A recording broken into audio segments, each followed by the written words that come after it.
Those that can, do, and those that can't, talk about it. Hello, I'm Murray Walker.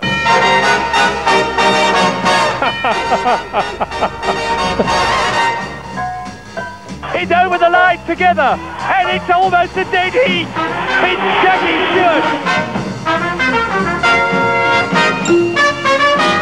Bernie, it's some 17 years since you bought McLaren. You've had some good times and you've had some bad times. What do you remember best? I don't remember buying McLaren. I've done it again. Well, hello and welcome to the Frozen South. And let me say straight away that it's practically a miracle that this meeting is on. This is round 14 of the 16-race World Championship and the end of the European season. Now, for real spectacular driving, watch this. And nearly, that's it. There's a big body job to be done. Now he's getting aboard, and now, that's it. That's it. Bang, bang, and off. Oh, dear. Senna is up to third. Right, brilliant. Couple of corners by Ayrton Senna. So that's it for 1998. You've got an enormous bump on your head. Can you let them see it? I don't know earlier. Right up there. Oh, I'm sorry. We're out of control. We can't stop. Now, as the race starts, my regrets, we must leave Brands Hatch. Join us again at 4:45.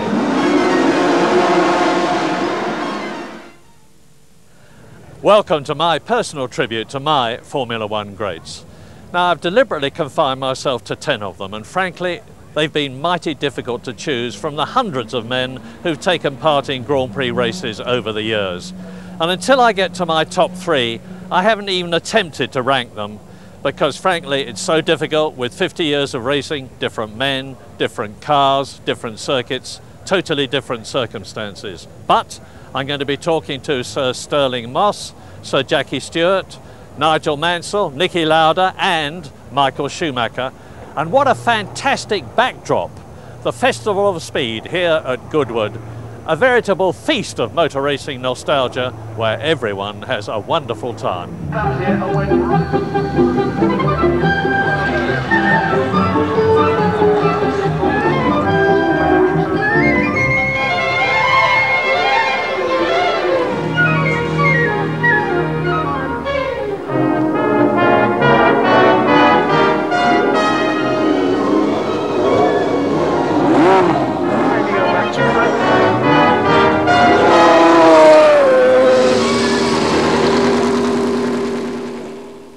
So let's step back in time and remember our first Formula One great, who was Italy's greatest ever, Alberto Ascari. Plump, dapper and charming, he dominated Grand Prix racing in the early 50s, driving for Ferrari and Lancia. Amazingly, Ascari is still Italy's only true great champion of the Formula One era. In his pale blue helmet and pale blue sleeveless shirt, he was a supreme stylist. Always more comfortable at the front of a race, he preferred to dominate, and once he was in the lead, his calm, unruffled style made it all look so easy. He was the son of a great driver of the 1920s, Antonio Ascari. Alberto idolised his father and was only 7 years old when Antonio was killed in the 1925 French Grand Prix. It left the young Alberto with a burning ambition to emulate him, and by the time he was in his teens, he was racing motorcycles and honing his skill and racecraft. Helped by his mentor Gigi Villoresi, Ascari joined Ferrari. In 1950, the first year of the World Championship, Farina took the title for Alfa Romeo, but in 1951, Ascari beat Fangio's Alfa to win at the Nürburgring and Monza. In 1952, he and Ferrari began an extraordinary 2-year domination of Formula One. For over a year, no one except Ascari won a World Championship round. And to Alberto Ascari, a further Grand Prix victory. A victory which was to confirm him champion of the world a second time. But at the end of 1953, he fell out with Enzo Ferrari and joined Lancia, who were developing a revolutionary new Formula One car. In career terms, it was a bad move, because the new car wasn't race ready until late in the season. But for 1955, Valencia looked a winner, and Ascari was leading at Monaco when drama. Tremendous excitement. Ascari has overshot the chicane. The car has somersaulted straight into the harbour. Frogman standing by dive in to rescue Ascari, but his blue helmet pops up over to the left of the point where the car went in, and he starts to swim towards one of the yachts. He is transferred to a stretcher and taken to hospital with little worse than a cut nose and a severe shaking. Ascari's miraculous escape was tragically short-lived. 4 days later, testing a sports Ferrari at Monza, he crashed and was killed. Alberto Ascari was mourned by the whole of Italy. More than any other driver, he had created the legend of Ferrari, which endures to this day. It was a tragedy that, like his father Antonio, Alberto Ascari was killed in a racing car, just as he was coming good with Lancia. Stirling Moss, then a boy wonder, was one of his rivals and later became a member of the legendary Mercedes-Benz racing team and one of my all-time heroes. In versatility and sheer talent, Stirling is the greatest racing driver Britain has ever produced. In his 16-year career, he did 529 races and won 212 of them, an incredible 40%. He'd race anything. Formula 1, Formula 2, sports cars, GTs and saloons. They called him Mr. Motor Racing, and whatever the event, he always raced to win. Now, once you get in the cockpit, boy, you're thinking of one thing. You know, you're looking at your instruments, then you're watching the flag, and then you're off. And it's a thing about one man against another man. And that, to me, the interest of racing is the mental battle. Brands Hatch really comes into its own on bank holidays. Well, even if the girls don't like motor racing, give them something to eat. It keeps them quiet. He started winning as a teenager in Formula 3 Coopers and moved on to Formula 2 with HWM. The patriotic Moss wanted to race only British cars, but the lack of a suitable Formula 1 car forced him to buy an Italian Maserati and paint it green. He beat the works cars, so Maserati hired him to lead their team. And in the Italian Grand Prix, until an oil pipe broke, he'd been leading even Fangio. So Mercedes boss Alfred Neubauer hired him as number 2 to Fangio. Stirling spent the 1955 season following in the great man's wheel tracks until an historic moment at Aintree in the British Grand Prix. Stirling beat Fangio that day to become the first British driver to win his home Grand Prix. I have to ask the question. You were wheel to wheel in the two Mercedes-Benz the whole time. You crossed the line together. You were ahead. Did he let you through? I don't know. I asked him. Look, our team orders at Mercedes were you could race as you want to until you're 30 seconds ahead of the rest of the field. I thought, now I'm in the lead, I'll go like hell. I come around the last corner, I tread flat on the accelerator, I pull over, wave him past. No, you can't take me. We cross the line like that, 1-2. I don't know whether he... He never said? No, he didn't. I asked him. He said, no. He said, it was your day, the British Grand Prix, you were driving beautifully, blah, blah, blah. A true gentleman. A wonderful man. After another spell with Maserati, there was finally a British Formula 1 car worthy of him, the Vanwall. In 1957, Moss won the British Grand Prix, the first championship round ever won by a British car. The Vanwall was quite a difficult car to drive. It was fast and I had a go, and we managed to do it, and it was a big day for us. I'm very pro-English. For it to be an English car, Vanderbilt, of course, was thrilled, as you can imagine. It was a pretty emotive time. In 1958, Stirling won 4 Grand Prix, but 3 times the Vanwall broke when he was leading. Mike Hawthorne won only 1 round, but even so, Moss missed the title by 1 point. You insisted on driving British. Have you ever regretted that? Because you might have done even better. Oh, I think I would have done. But no. I mean, I'm British. I love England. It's the centre of the world. Green was the colour I wanted to race with, and England was the country I was representing. I have no regrets at all. When I lost the title to Mike the first time, I was very, very disappointed. I thought, well, because I felt I could beat him. Second time I was disappointed.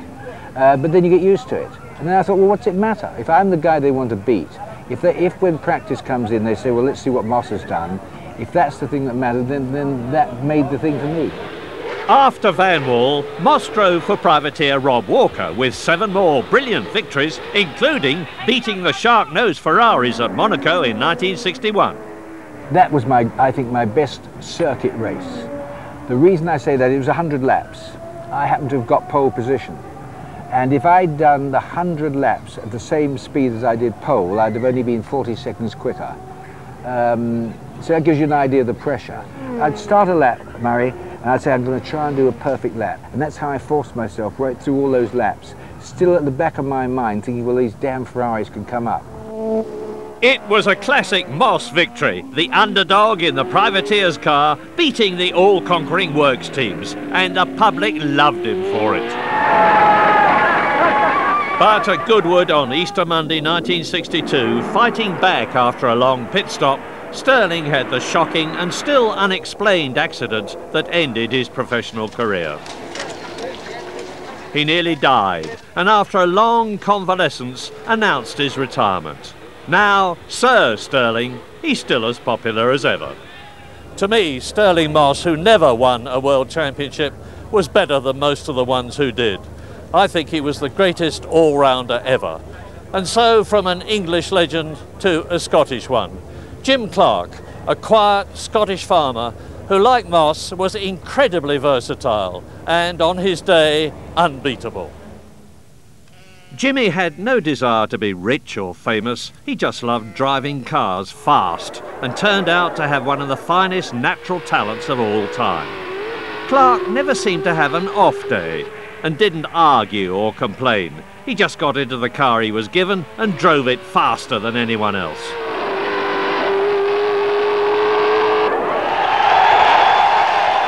His early efforts in Scottish club racing were just something to do in his weekends off from the farm, but they attracted the attention of Lotus boss Colin Chapman.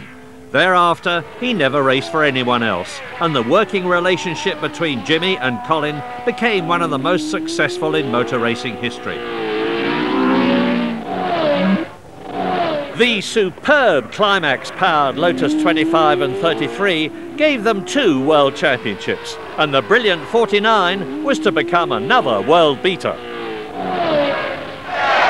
But Jim's career wasn't all plain sailing. In the 1961 Italian Grand Prix, he collided with Ferrari star Wolfgang von Trips. The German and several spectators were killed, but Clark was blameless.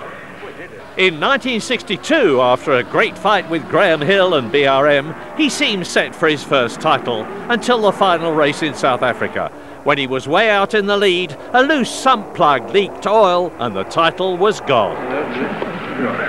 But in 1963, he was indomitable, with 7 effortless victories in the elegant Lotus Climax, and became undisputed world champion. I started as an amateur with no idea or no intention of becoming world champion, but I was curious to find out what it was like to drive a car fast, to drive on a certain circuit, to drive a certain type of car. By now, Clark was looking at other classes of racing, helped by Ford's hunger for motorsporting credibility. With the Lotus Cortinas, Clark devastated saloon car racing. And then Chapman took Clark to the Indianapolis 500. At his first attempt, he shook the American establishment by finishing second. And in 1965 came victory. Jim Clark crosses the finish line to win the 500 with a comfortable lead of more than 2 minutes. The same year, he won his second world championship, and his hometown of Duns in Berwickshire gave him a hero's welcome.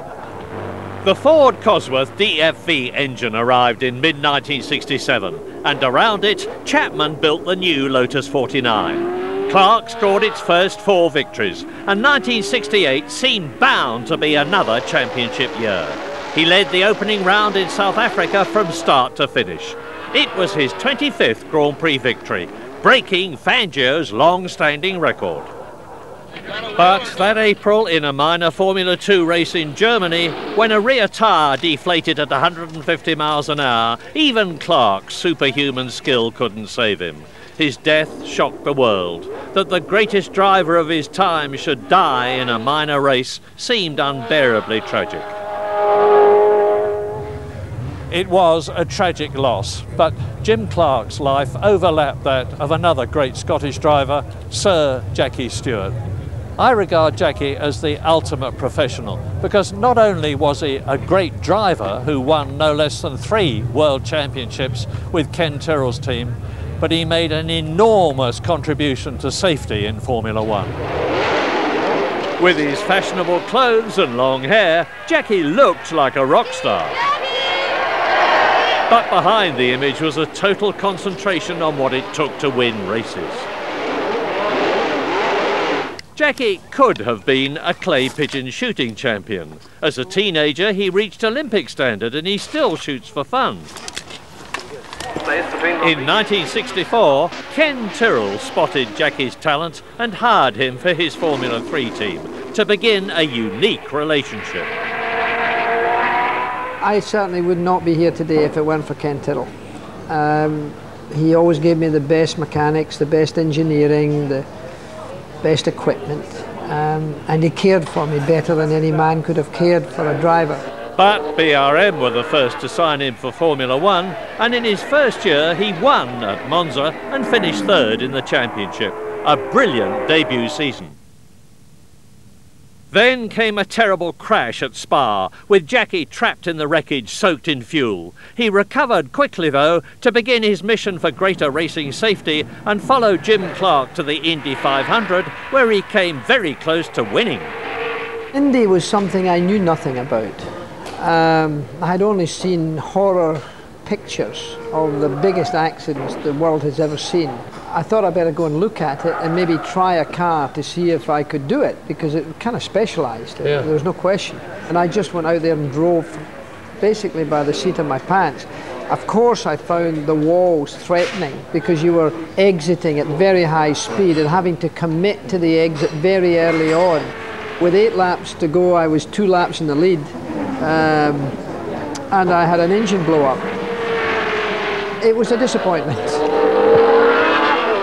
One of the greatest races of all time, in my opinion, was the German Grand Prix, 1968, which you won with a splintered wrist in appalling weather. Maybe my best race ever. Certainly biggest challenge. I think the fact that there was so much fog, so dense, that my knowledge of the Nürburgring, even though some people may have driven it more often, I was totally confident about where I was going over rises and out of sight corners. I think that helped me. I had good tyres, I had a good car, I had terrific preparation, and I sort of stayed out of trouble. I never did a lap at the Nürburgring that I didn't have to do, because I was right up to here, and the fear of it was enormous. Your recall really is astounding. The British Grand Prix 1969, another fantastic race, and Jochen Rindt was the man you were racing against. Yeah, it was one of the best races I think in motorsport for quite a long time. The race with Jochen was a fantastic race. Going down Hanger Straight and would overtake me going into Stowe. Now there was no point in me trying to stop him because he was going to do it, so I would back off and let him through. And then I would do the same to him from Club up to Woodcote. Funny thing happened. One of his rear wing end plates came undone and was rubbing on the tyre, and I thought, oh my God, because it's like a razor edge at that speed, a piece of metal alloy. I'm going past him, going down Hanger Straight, pointing with this hand to Jochen, who's looking at me. Look at your rear right wheel. Whether he could have seen it in the mirror, I wasn't sure. But it was, for me, one of the most important races I ever won. In 1969, Jackie won his first title in a Matra, and at Monza, 0.2 of a second covered him, Rindt, Beltoise and McLaren. It's over the line together, and it's almost a dead heat. It's Jackie Stewart. For 1970, Tyrrell was building his own car, but until it was ready, used a March. Tragically though, Jackie's friend Jochen Rindt died at Monza, becoming posthumous champion. In 1971, the Tyrrell was unbeatable. Ken's team was working perfectly. Jackie took his 3rd Monaco win and his 2nd title. He was runner-up in 1972 and champion again in 1973. But tragedy struck the Tyrrell team at Watkins Glen with the death of Jackie's close friend and number 2, Francois Sévère, who was destined to be his successor. Francois died on what would have been my 100th Grand Prix, and he died the day before, and I withdrew in respect to him, and Ken of course withdrew the other car as well. And it was a sad way to end my career, but it only confirmed to me that I had done the right thing. Jackie Stewart made his name and won all his 3 World Championships with a team owned by another all-time great, Ken Tyrrell. Ken was in Grand Prix racing in good times and bad times for over 30 years, and he never gave up. He was a truly great man. Now, this car is the 1971 Tyrrell. It was the first real Tyrrell, and it was designed by Derek Gardner in secrecy, and like most of Ken's cars, was powered by a Formula One Ford DFV V8 engine.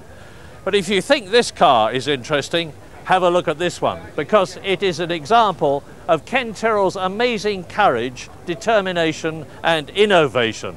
It's the only 6-wheel Formula One car that's ever driven in a Grand Prix.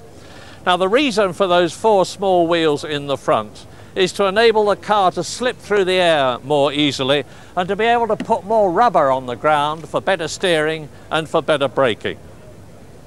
Now, a man who raced against Ken's cars for 13 years was Austria's greatest ever Grand Prix driver, Niki Lauda, a man of amazing grit and determination. Added to that were a razor-sharp brain, total self-confidence and the ability to ignore criticism. He joined Ferrari in 1974 and immediately set about harnessing the team to his own ambition and capacity for hard work. Well, I came from BRM basically, which was a good car. So when I joined Ferrari at the end of '73, and we together worked really hard to make that car better. And I think I won my 2nd Grand Prix, my 1st Grand Prix in my life. And from '74 on, we were just going like hell. In 1975, Lauda won the World Championship with 5 victories. But a year later at the Nürburgring came the fiery accident that so nearly killed him. Several brave drivers dragged him from the flames, but he wasn't expected to live. When I came to the hospital, you know, you feel like kind of you feel like you are very tired, and you would like to go and sleep. But you know it's not just going sleeping; it's something else. Incredibly, he was racing 6 weeks later, but at the final round in Japan, Niki voluntarily retired. Now, you're an unusual chap in many ways, and one of the ways in which you've been unusual is to have the strength of character in '76 to say at Fuji the weather conditions are ridiculous. You could have won the World Championship if you hadn't driven out of the race. Absolutely right, but I did come there after nearly being dead at the Nürburgring, so I just was not prepared to take the chance under these terrible weather conditions, if you do remember. Yes, yes. If I would have known the rain would stop, which was not the case in the beginning, because the problem there was that for about 4 hours we delayed the race, all of us, because rivers were running over the circuit. And we all said we can't race. It was so bad. Half an hour later the rain stopped. The race got a little better. And James in the end finished, I don't know, 4th or something, and won the championship by 1 point. But from my point of view, it was a year where I had my accident. I was happy to be alive. Okay, I lost 1 championship by 1 point, but I don't think I did that bad at least. '77, you won the championship again, and then you left the team that you had made and joined Brabham. Why did you do that? The reason was that '76, after I rang Ferrari from Fuji and told him what I told you now. Enzo Ferrari. Yeah. I told him it was pretty obvious that he said, okay, I accept your decision. I'm fully backing you up. I didn't lose the race because I was a chicken in Fuji. I lost the race because I nearly killed myself in a Ferrari. And then Bernie came along and offered me a drive in the Brabham Alfa Romeo, which was the opposition. And therefore I left. And in the end, looking backwards, it was a mistake. Because I could have won more championships maybe with Ferrari. We all make mistakes. When did you first know about the Brabham fan car? Driving fan car, I was told by Gordon Murray when he came up with the idea. And I remember very well the first test we did in Brands Hatch with it. A small circuit. And I was astonished when they warmed the car up. And the car went boom, boom, boom, boom. What the hell is going on here? When the race started, I couldn't believe it. I could pass everybody around the outside. Took the lead and won the race. Lauda won the fan car's only race, and at the 1979 Canadian Grand Prix sensationally walked away from the sport. Just before practice started in Montreal, he talked to Jackie Stewart, and possibly some of the reasons for his decision were already in his mind. As long as you are in motor racing, it's more boring it is in one way, because you know all the people, everything is the same all the time. And it needs special motivation. You know, like if you start when you're 25 years old or 22 years old, you start motor racing, the motivation is there because you want to get in, you want to know everything, you want to win and all that. So if you know everything, you have won a lot of races. You always need new motivations to bring the push-up you need to be successful. So, no more driving Bernie Ecclestone's Brabhams. For 2 years, Nicky concentrated on building up his own airline, a whole new challenge. So you start the airline, you're out of racing, 80 and 81. You join McLaren and you said, I will win my third race. And you won your third race at Long Beach. So first of all, I wanted to see after 2 years, can you drive again? Because I retired because I was fed up driving. Yeah. And suddenly I won the third race, Long Beach. So now everybody was running after me again. And said, oh, we must sign you up for 3 years. I said, listen, sign me up for this year. You didn't want to sign me up for this year. But if you want to negotiate next year, you have to pay more money. You won your third championship at Portugal, and I interviewed you and Alain, and you won it by very clever, crafty tactics during the race. Yeah, tactics, I wouldn't say it. My problem was Prost always out-qualified me because he could handle better the boost increase for one lap. At the time we had 1,200 horsepower for qualifying and 600 for the race. And what nobody knows, after 2 laps I had my right turbocharger break. So I was stuck in traffic like you do not believe. The only thing I told myself clever before the race, Nicky, do yourself one favor today. Don't you do a mistake to break your wing, touch a car, drive with your head. Yes. And this is what I did. I didn't take any chances of braking and doing stupid mistakes in the panic of going for a championship. And thank God, then when Mansell retired with his brake problem, I finished second and there I was. There are very few people in life who've overcome the problems that Nicky Lauda has. But to this day, he's maintained his quirky sense of humour, and he's a great bloke to be with. So is the man that he beat to the 1984 World Championship by half a point, Alain Prost. They said he was boring to watch, and he was certainly unobtrusive, but he got the results. Prost's deep-thinking, intellectual approach to racing covered everything: strategy, tactics, politics, inch perfection on the track. They called him the Professor. He started winning as a teenage karter, and from there quickly graduated to Formula Renault and then Formula Super Renault. He won titles in both and went on to become Formula 3 champion of France and of Europe. In 1980, McLaren snapped him up for Formula 1, but a year later he moved to Renault. In 3 seasons he won 9 Grand Prix, including his home French Grand Prix twice. But the pioneering turbo cars were unreliable, and he lost the 1983 championship when his Renault failed in the final round at Kyalami, handing the title to Nelson Piquet and Brabham. His patriotic patience was exhausted, and he went back to McLaren. In 1984, there were 7 wins, including the last round in Portugal. But yet again, it wasn't quite enough, for his teammate Nicky Lauda pipped him for the title by just half a point and paid him a graceful tribute. What do you have to say to Alain Prost at this moment, your teammate and compatriot all year long? He was the toughest guy to beat, as far as I know, the toughest guy, so therefore this championship is the most important one for me. In 1985, it all came right. After 5 wins, his 4th place at Brands Hatch gave him the title at last.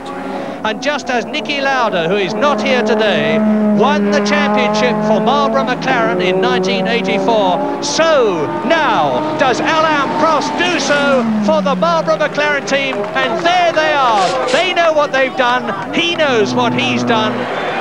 As Nigel Mansell celebrated his first win, Prost celebrated his first championship, and the following year he was champion again.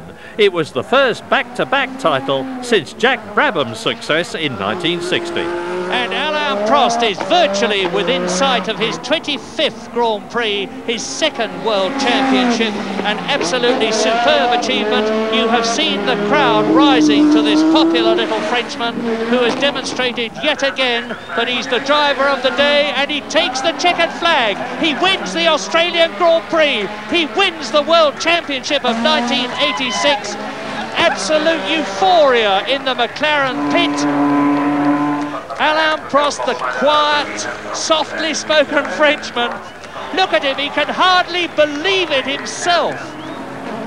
The new world champion of 1986, Alan, what a day. Yeah, it's fantastic. It's great for me that to win this championship, because I think for the last in 82, 83 and 84 I lost for one time 4 points, 2 points, half a point, and I think it's fantastic. In 1988, the great Ayrton Senna arrived at McLaren to join Alain Prost. It seemed like a dream team, but with 2 superstars, conflict was inevitable. In 1989, it was outright war. This collision in Japan disqualified Senna, but although Prost was out of the race, he took his 3rd World Championship. I must say it's quite difficult at the moment, having Ayrton in the team. It pushed me a little bit more, and I don't want to push more. For 1990, Senna stayed at McLaren. Prost had had enough though and went to Ferrari. Yet again they battled for the championship. Once more, it was between the 2 of them as they went to Japan for the penultimate round. And once more, there were predictions that it would end in trouble. Go! And Senna sprints away, but Alain Prost takes the lead. It's happened. Alain Prost has taken the advantage. Senna is trying to go through on the inside, and it's happened immediately. This is amazing. Senna goes off at the first corner, but what has happened to Prost? He has gone off too. So, bitterly and controversially, the title went to Senna. In 1991, things went wrong for Prost at Ferrari too. At Imola, he even spun off before the start, and there were no more wins. But after a year off, he joined Williams in 1993 for a magnificent final season. 7 more victories brought his total to 51 and his World Championships to 4. The Professor retired at the top. Sadly, Alain's brilliance at the wheel did not lead to him becoming a successful team owner, but I'll never forget him as a charming gentleman and a perfectionist at the wheel. At the wheel, particularly of this car, the FW15 Williams of 1993, in which he achieved his 4th World Championship. There are 7 skull and crossbones insignia on the rear wing there to record those 7 victories, and it was a wonderful year for Alain. But to me, the greatest Williams of all time is this one. It's the FW15's predecessor, the FW14B, which my mate, the great Nigel Mansell, drove to victory 9 times in 1992 to become world champion. But Nigel wasn't only Britain's most successful Grand Prix driver. He was an inspired showman that the crowds adored, and wherever he went, there was drama. Drama that came from plain gutsiness, like pushing his stricken Lotus in the heat of the Dallas Grand Prix until he collapsed. From cruel twists of fate, or from his tremendously aggressive style when there was a race to be won. And Mansell going round the outside! Incredible! Nigel came up through Formula Ford, winning the British Championship, and then he and his wife Roseanne sold everything they had, including their house, to finance a move into Formula 3. The money that we'd sort of saved and put together in this house and the things I'd sold, in 7 weeks was spent, and more money I might add, because I borrowed more money. And then after 7 weeks, everything had gone. He'd crashed the car and his career seemed over. But then, while he was still nursing his injuries, came an offer of a Lotus Formula 1 drive. He grabbed it and spent 5 hard seasons with the team. But for 1985, it was time to move on to Williams. We were very fortunate that the Williams team with Frank Williams saw some of my exploits in Formula 1 and decided that it was worthy of giving us a run. And we joined them, as you know, in '85. We never really looked back from that day on. I was there talking about your first win at Brands Hatch in '85, and then in 1986 you were within an ace of winning the World Championship. Thank you for reminding me. And what happened? Wow. I remember pressing the overtake boost because I was just following Alan in the McLaren. We only had to come 3rd or 4th in that race to be the world champion. When I pressed the overtake boost to overtake the Ligier, the tyre just totally exploded. And look at that! Colossally, that's Mansell! Playing it over now all these years later, I mean, it still hurts. Yeah. It's the one that definitely got away. In all my years, the bloke that's given me the most drama and the most excitement and the greatest number of happenings is you. And 1987 at Silverstone, the British Grand Prix, there was this fantastic drive back. Can you bring that to the front? Oh yeah, I mean, just sitting here now and I'm going goosebumps now, Murray. I mean, it's incredible. First of all, it's when Silverstone was a man's circuit, wasn't it? But yeah, I mean, within about 3 or 4 laps of the race commencing, I had a terrible vibration on the front of the car. And I knew I was in trouble because, I don't know why, but one of the wheel weights must have come off the rim. Nelson was starting to go away from me in the race. Anyway, we made a pit stop, changed the tyres. I came out with about 24, 25 laps to go. And as you know, I broke the track record something like 11 times in the last 15 laps. And I caught him with 2 laps to go and did the most incredible dummy down the Hanger Straight and jumped on the inside going around Stowe and obviously went on to win the race. But what people don't know, I was being told to slow down by the team. I was being told, you know, your eyesight's not real good when you're chasing. You know, you just really focus this way. You don't look at the board. What did Nelson say afterwards? Anything? He never spoke to me. No, he never spoke to me. Nigel missed the world title that year with this horrific practice crash in the final round at Suzuka, which aggravated an old back injury. And then, for 1989, came the call from Maranello. When you went to Ferrari, they immediately took to you. They called you Il Leone, the lion. And I reckon you started off on the right foot in Brazil. Because the car, good, wasn't it? The car was never going to finish, was it? It was never going to finish. I mean, there are some miracles that do happen, and up until that race, the car could never do more than 4 laps, and I took the lead. And then I was real angry because I was in the lead, and I was thinking, well, my car's going to pack up any minute now. I don't know how it really happened, Murray, but the car finished. We won the race, which was very historic at the first attempt with a new team. And then, as you know, it was something like 7 or 8 races later before the Ferrari car ever finished a race again. Nigel, you were up against Senna, notably in the Ferrari. You were in the Ferrari at Hungary. And he was going to win. He was going to win the race. Oh, sure. no doubt about it. And I was going berserk in the box. What were you doing in the cockpit? I just thought, wouldn't it be really neat if you know, we caught him on a corner and Ayrton got boxed in a little bit, enough for Ayrton to come out the power, just a moment, in which time I could get alongside. Ayrton then tried to come alongside. I was already there. And Mansell goes through. Oh, fantastic! And then I blocked him because I didn't move over. I stayed there, so he couldn't go forward, he couldn't go sideways, and it was just fantastic, and a little bit of luck, but opportunist overtaking manoeuvre that you've got to have sometimes. But for 1990, world champion Alain Prost joined Ferrari, and Nigel complained that the team was favouring Alain. When his car broke at Silverstone, he flung his gloves into the crowd in a typically theatrical gesture and announced his retirement. It was a decision that was being thought about carefully for about the last, probably about 4 months. Certain people said to me who knew what I was going to do, oh, the timing's wrong, you know, people say it's a reaction and this, that and the other, but I've had a fantastic career, but I think for the first time in my life I'm going to put my family and my 3 children first. Well, whether he meant it or not, he was lured back by the promise of #1 status at Williams. He won 5 races to be second in the championship, although there was more Mansell drama in Canada when he was leading on the last lap. He's taking the hairpin very... He's stopping! Nigel Mansell, just a few hundred yards from the flag on the last lap. He's stopping, he's banging his steering wheel in frustration. It looks as though he's out of the race.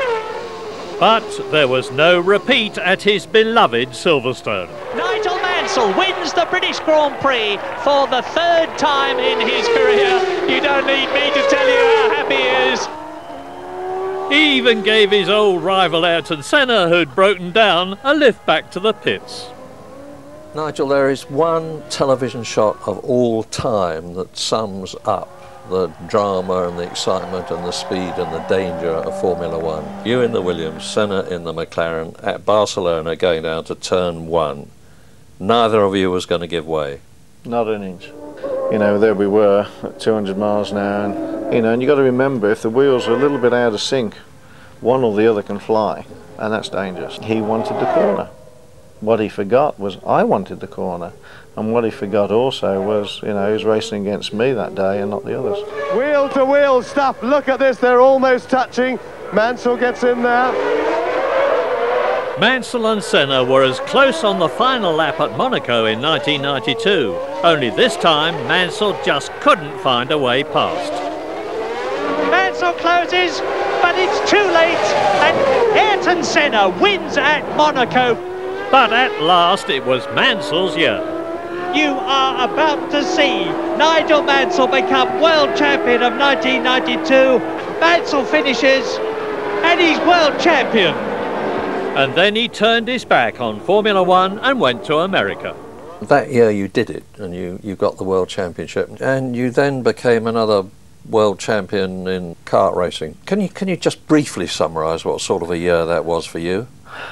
It was obviously a very difficult year because going into the winter, you know, I would have been looking forward to defending the World Championship in Formula One in the manner that I'd won it. And it was starting at the beginning again, almost. I mean, I quote Paul Newman, it was an adventure like you couldn't believe. The first year they were mesmerised. I'd then won 3 ovals on the trot. The first one at Phoenix, I had a terrible accident.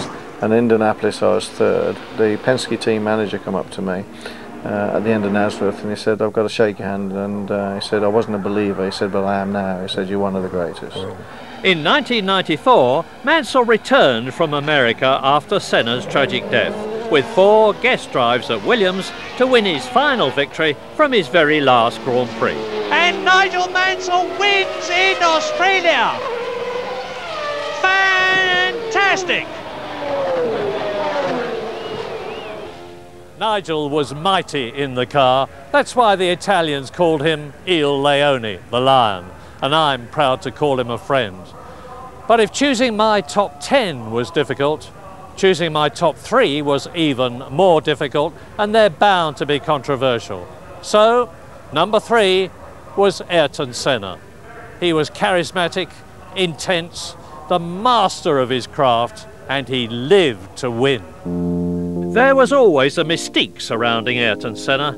In his superhuman skill in the cockpit, his uncompromising single-mindedness and his ruthless will to win, there was an otherworldliness about him which has only been increased by his tragic death in 1994 at the peak of his career. We are made of emotions. We are all looking for emotions, basically. It's only a question of finding the way to experience them. Born of wealthy parents, he was given his first kart at 4 years old, and soon he was racing, winning, and relentlessly developing his skills. I never forget my first race in the wet with go-kart was a disaster. Just complete joke. I couldn't do any good. And people were going here, going there, passing me, overtaking me, and I couldn't do anything about it. And in the dry, I was pretty good. So then on that day, I learned that I knew nothing about running in the wet, and then I learned. By the time he'd moved to Britain, those skills were clear to see, and he won a string of single-seater championships. In 1984, he moved to Formula One with Tolman and was stunning in the wet at Monaco. Had the race not been stopped, he could have won it. And Senna challenging for that second place, and he's taken it. A magnificent bit of driving by Senna, who's now in second place. Lotus signed him for 1985, and his first victory in torrential conditions again came in Portugal. It was the first Lotus win since Colin Chapman's death 3 years earlier. Out goes the checkered flag, and Senna has won. Look at him, both hands waving with joy. In 1988, Senna joined Ron Dennis's McLaren team as joint number 1 with McLaren fixture Alain Prost, and wasted no time in trying to establish his superiority. There was no love lost between the Brazilian and the Frenchman, and the battles between the two of them were sometimes too close for comfort. Prost having a look, and Senna's crowding him into the pit wall. That season was a McLaren whitewash, dominated by the two of them. And with 8 wins to Prost's 7, Senna clinched the championship in Japan. Ayrton Senna crosses the line, and you can see his exultation. He knows he is the world champion.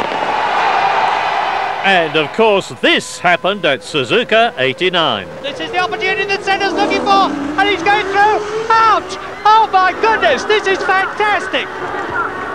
Alain got out, but Senna stayed in the car, restarted and won the race, only to be disqualified. Prost was champion, but moved on to Ferrari. Back at Suzuka 12 months on, the championship rivals started side by side on the front row. Prost got into the lead before turn 1, and it was impossible to avoid the conclusion that Senna simply drove him off the road. And 12 months later, Senna, already champion again, moved aside to give his teammate Gerhard Berger the victory. At Monaco, he was almost unbeatable. At a given day, a given circumstance, you think you have a limit, and you then go for this limit, and you touch this limit, and you think, okay, this is the limit. As soon as you touch this limit, something happens, and you suddenly can go a little bit further. With your mind power, your determination, your instinct, and the experience as well, you can fly very high. Ayrton won at Monte Carlo 6 times in 7 years, but one of his most miraculous races was at Donington in 1993. This was lap 1. Lap. At the end of the season, he left McLaren at last and signed for Williams. At Imola on the 1st of May 1994, he crashed fatally at the Tamburello corner. Shortly before his death, Senna had this to say about the risks of his racing life. One particular thing that Formula One can provide you is that you know you are always exposed to danger. Danger of getting hurt, danger of dying. This is part of your life, and you either face it in a professional, in a cool manner, or you just drop it, just leave it and don't do it anymore, really. And I happen to like too much what I do to just drop it. I can't drop it. For many, Ayrton Senna was the greatest driver of all time. His funeral brought Brazil to a standstill. Without doubt, he was a true superstar.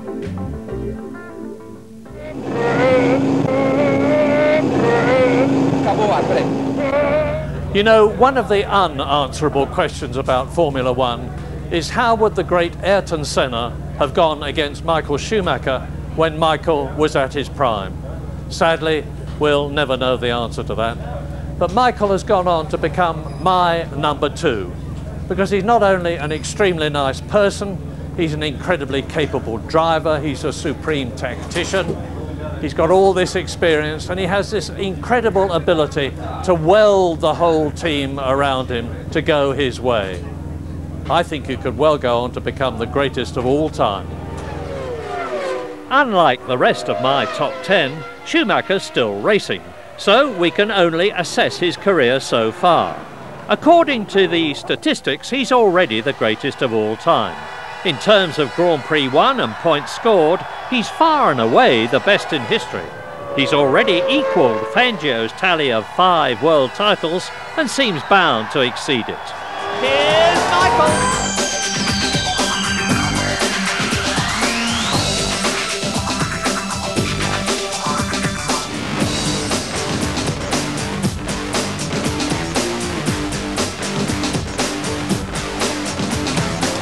He has a towering driving talent with amazing car control, especially in the wet. But he's also a racer out of the cockpit. In every way, he's the complete modern racing driver, utterly dedicated to the whole business of winning motor races. He's got a reputation of being cold, arrogant and aloof, but that's a reputation with which I disagree. When he's working, which is most of the time, he doesn't like anything to interfere with his concentration.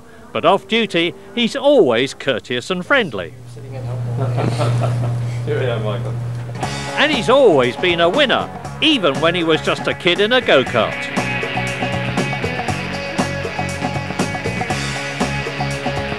My father started with me as a young boy, and he saw an old motorcycle engine and welded it onto the kick go-kart, and that's the way it started. And I was obviously happy to go on the fields with this kind of machine. And you were on the pace straight away?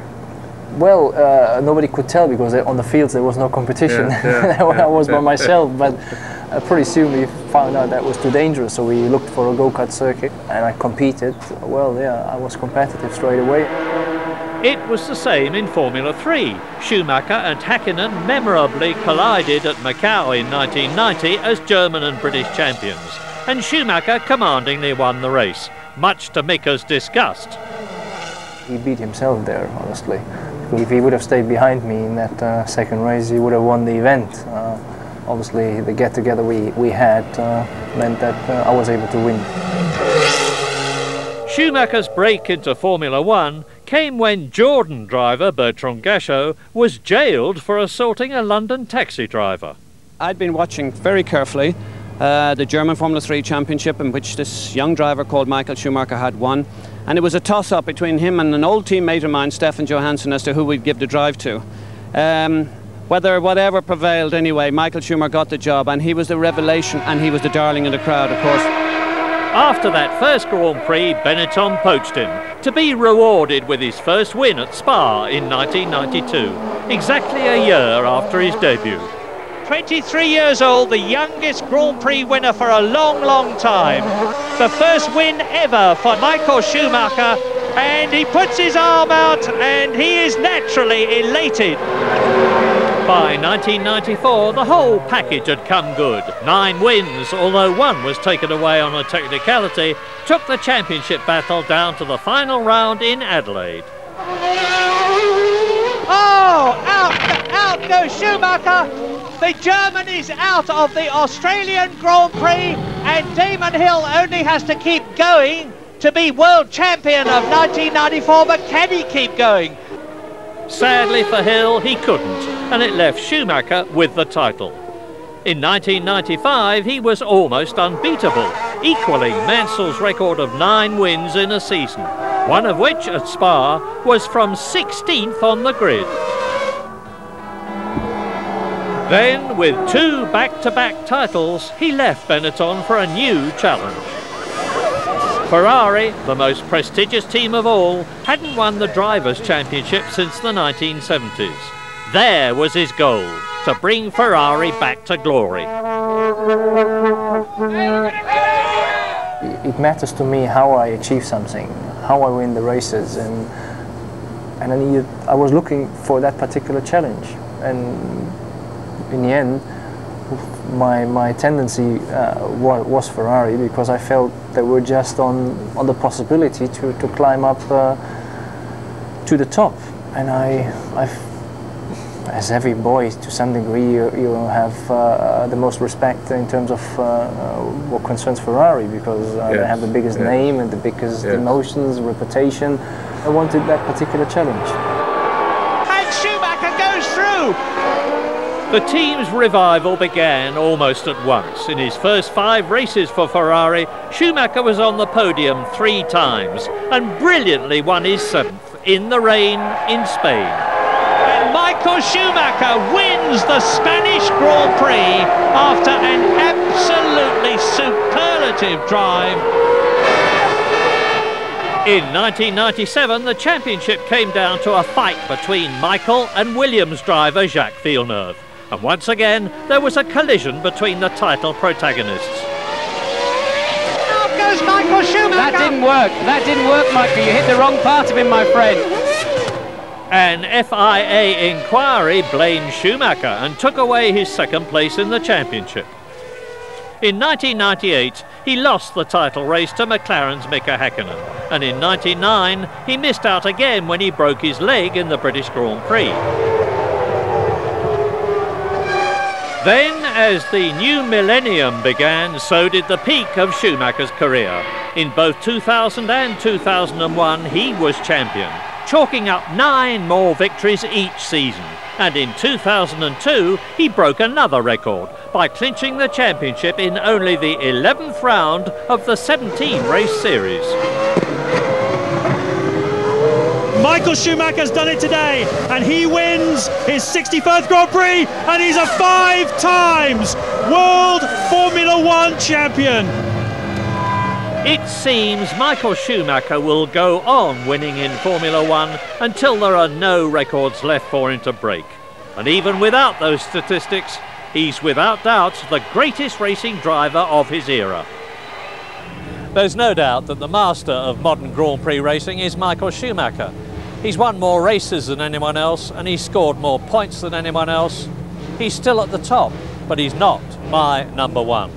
That distinction goes to a tubby Argentinian who was 37 years old when he drove in his first Formula One Grand Prix. He only drove in 51 Grand Prix, but he won 5 World Championships for 4 different constructors. And in this very car, he won what, in my opinion, was the greatest Formula One race of all time, the 1957 German Grand Prix at the Nürburgring. The man, Juan Manuel Fangio, the greatest.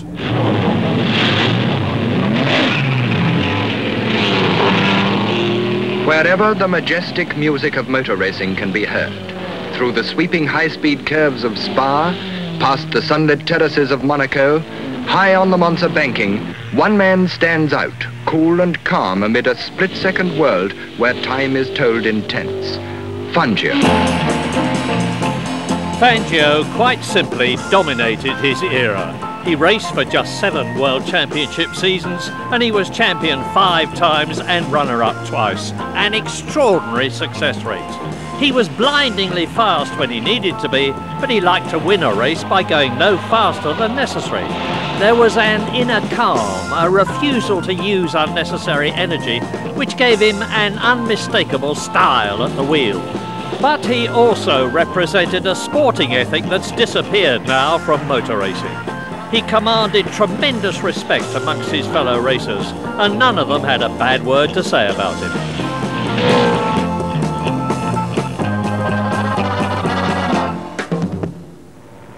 Born of humble parents in rural Argentina, he learned his craft in the hard school of long-distance South American road racers, driving self-prepared American sedans. After he'd won the 6,000-mile Gran Premio del Norte, the Perón government saw in him a potential national hero on the world stage. So they bought him a Maserati Grand Prix car and sent him to Europe in 1949. In the Maserati, he won at once, and in 1950, he was hired by the all-conquering Alfa Romeo team. At Monaco, he typically dodged a multi-car pile-up to win the race and take the trophy from Prince Rainier.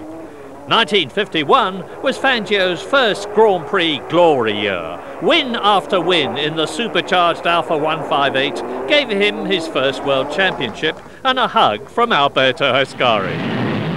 Then, at the start of the 1952 season, came the one bad accident of his career in a non-championship race at Monza, where he broke his neck and was out for the whole season. He returned at the height of Ascari's domination for Ferrari, driving the more fragile Maserati, and in a frantic last lap battle beat Ascari to win the Italian Grand Prix at the end of the season.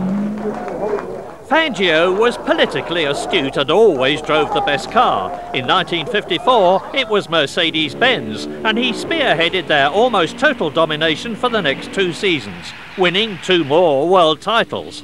Then he signed for a single year with Ferrari and was champion again, before returning to Maserati in 1957. At 46, he was still top man.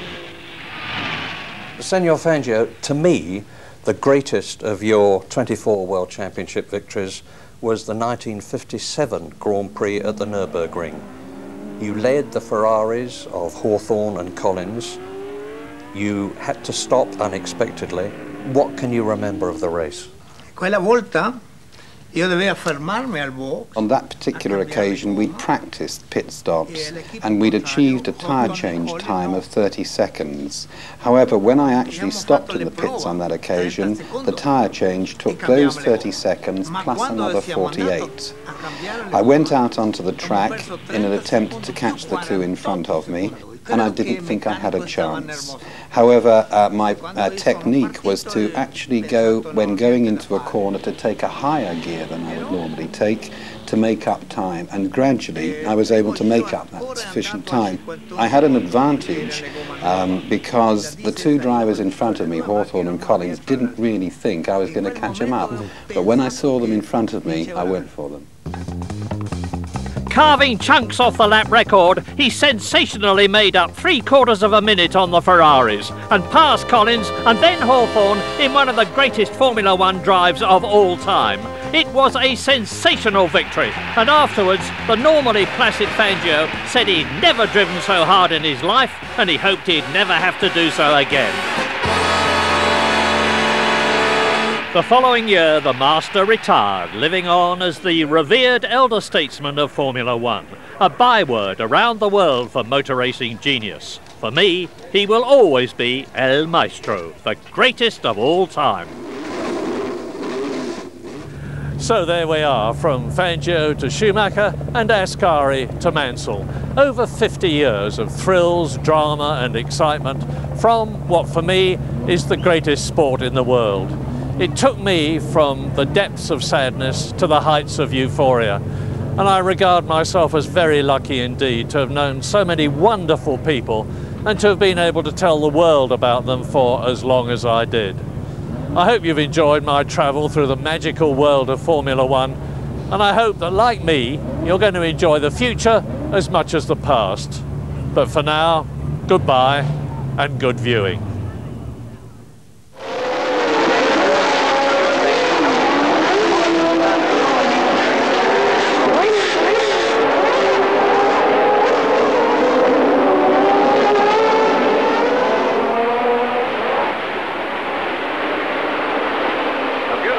By Stewart.